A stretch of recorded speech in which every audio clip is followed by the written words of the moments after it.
Hey guys, it's Laura. So if you're new to my channel, you may not know that I've been doing an elimination diet since the beginning of the year. It's currently May.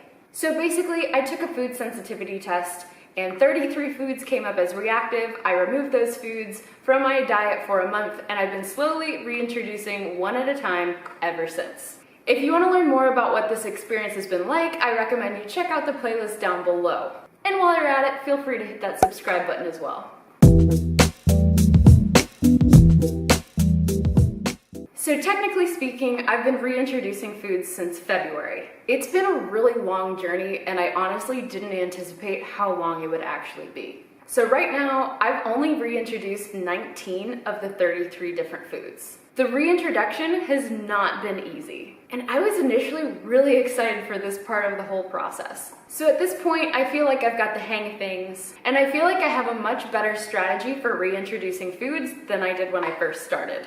So I want to share the 6 key things that I've found particularly useful when reintroducing foods. I do want to mention that this is based on my experience. I am not a doctor. You should definitely consult with your doctor if you're going to do a reintroduction or an elimination diet of any kind. One of the first things that I noticed in this process is that it can be... Good girl? Yeah. Whoa.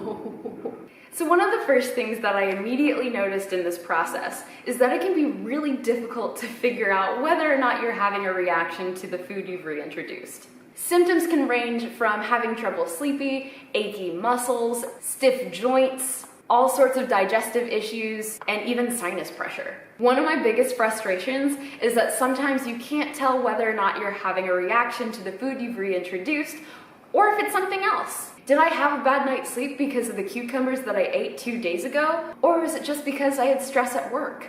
Do I have crazy sinus pressure because of black tea or because of pollen?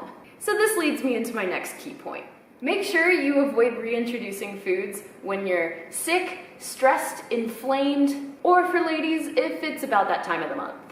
So to be completely real, and I think this is a good example, back in March, we lost not one, but 2 of our dogs. So losing 2 of our dogs was probably the hardest thing I've ever gone through. And needless to say, my body was under a lot of stress. I had actually planned on reintroducing eggs that particular weekend, but I knew I was going to have to postpone the reintroduction.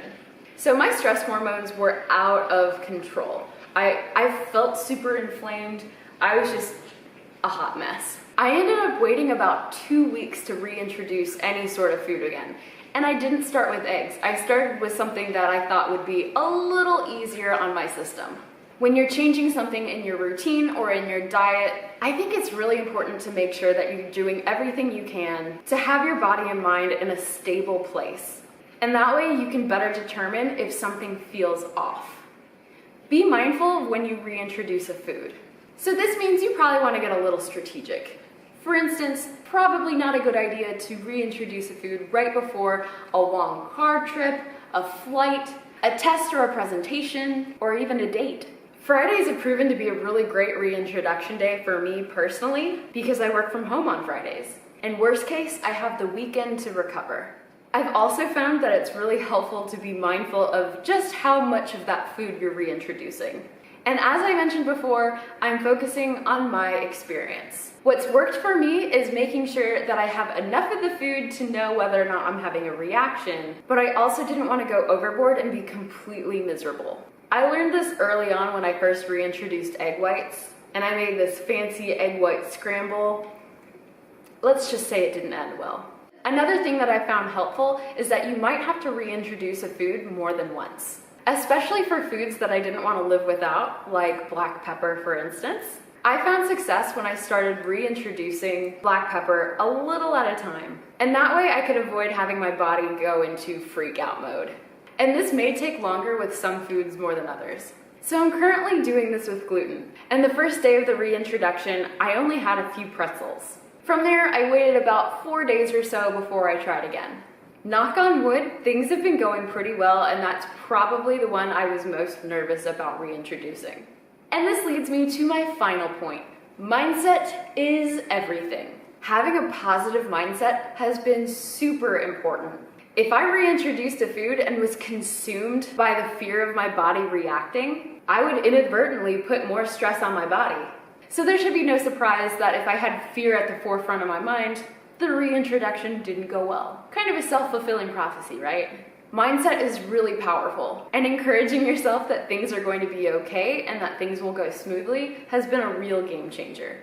While I know that food sensitivity tests can be a bit controversial as far as the validity and interpretation of the results, I'm really glad I've been going through this process. Not only do I feel like I've learned a lot about my body, but I feel like I have a better idea of how to listen to my body. Now I pay way more attention to how I'm feeling and what may be causing me to feel a certain way. And I'm thinking through more of my food choices. I'm able to better identify patterns as well. It's been a really empowering experience. And honestly, it's been more of a mental challenge than a physical one. And I really appreciate you taking the time to listen to my own journey. If you enjoyed this video, please give it a thumbs up and feel free to hit the subscribe button while you're at it. Thanks so much for watching. Bye guys!